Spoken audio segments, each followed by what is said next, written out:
Ladakh border पर भारत और चीन के सैनिकों के बीच एक बार फिर टकराव देखने को मिला है। चीन ने सीमा पर बड़े पैमाने पर अपने सैनिकों की तैनाती कर दी है।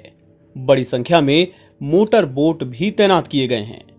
वैसे हालात पर भारत के शीर्ष नेतृत्व की करीबी नजर है, लेकिन फौरी तौर पर मामले को स्थानीय स्तर पर सुलझा लिया गया है। भारत और चीन सीमा पर दोनों देशों के सैनिकों के बीच टकराव होना बेहद आम बात है। दोनों देशों के सैनिकों में हाथापाई की खबरें अक्सर आती रहती हैं। कभी कभी पत्थरबाजी भी हो जाती है, लेकिन पिछले 4 दशकों से कभी भी गोलीबारी जैसी घटना नहीं हुई।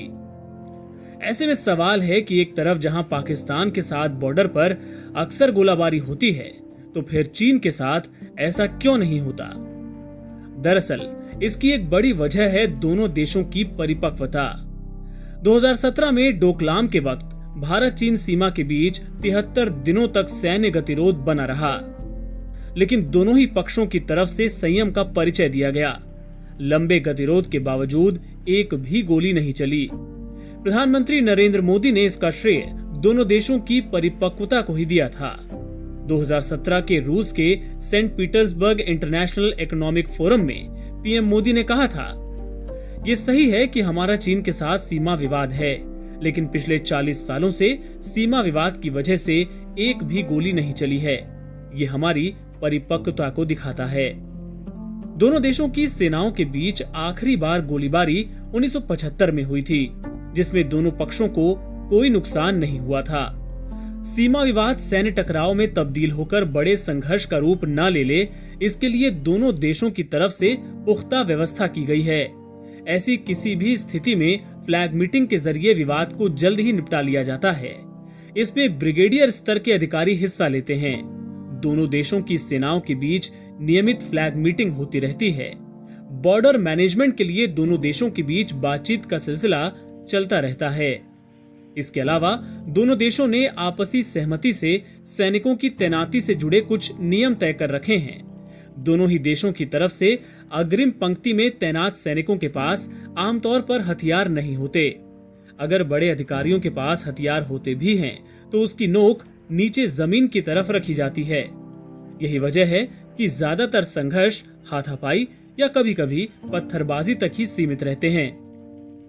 दरअसल दोनों पक्षों में टकराव की एक बड़ी वजह सीमा को लेकर अस्पष्टता है।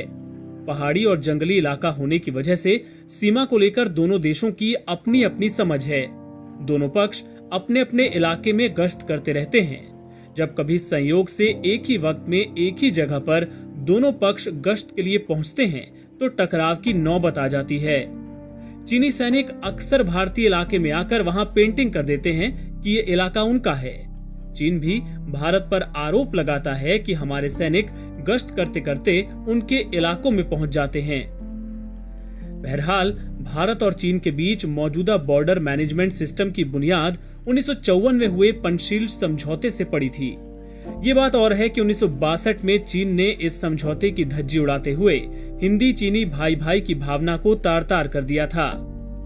लेकिन आपको बता दें कि उस समझौते में 5 बातों का जिक्र था। एक दूसरे की अखंडता और संप्रभुता का सम्मान, एक दूसरे पर आक्रामक न होना, एक दूसरे के आंतरिक मामलों में दखल नहीं देना, समान और परस्पर लाभकारी संबंध और शांतिपूर्ण सह अस्तित्व। दरअसल दोनों देशों के सैन्य अफसरों को ये बात अच्छी तरह से पता है कि टकराव के वक्त किसी भी पक्ष की ओर से अगर गोली चला दी गई तो बात बहुत बिगड़ सकती है। यही वजह है कि दोनों पक्ष संयम का परिचय देते हैं। दोनों पक्ष कोशिश करते हैं कि तनाव ज्यादा ना भड़के, उसके पहले ही उसे सुलझा लिया जाए।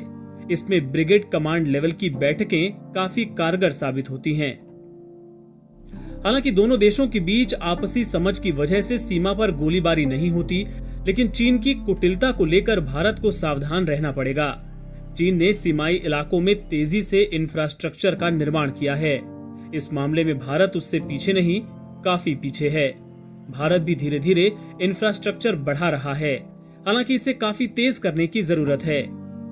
इसकी वजह यह है कि चीन कभी भी 1962 जैसे धोखे को दोहरा सकता है। बॉर्डर पर चीन की तरफ से आक्रामक ढंग से इंफ्रास्ट्रक्चर को बढ़ाना इस आशंका को और मजबूत करता है।